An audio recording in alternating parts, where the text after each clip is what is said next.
me llamo Gislan, soy de Marruecos, llevo aquí en España 15 años, en Santa Coloma 5 años, que vivía en Vilafranca. Tengo 2 niños, una niña de 4 años y el niño de 1 año y 1 mes. Ahora soy ama de casa, no trabajo. No, trabajaba antes de casarme. Cuando me casé, como me cambié de pueblo y eso, me costó mucho encontrar trabajo. Como no hay información, cuesta saberlo.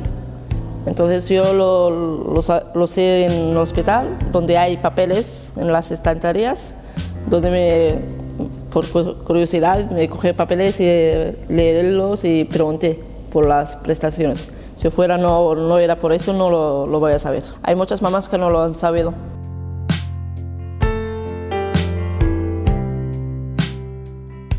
Con la línea me denegaron por la renta de mi marido, que ha cobrado finiquito en 2015, entonces no lo denegaron.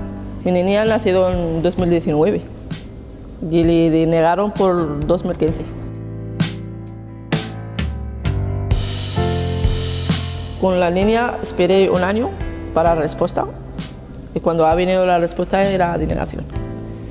Con el niño fue todo fácil porque mi marido ya ha sabido los papeles que tiene que llevar y todo. He esperado 6 meses.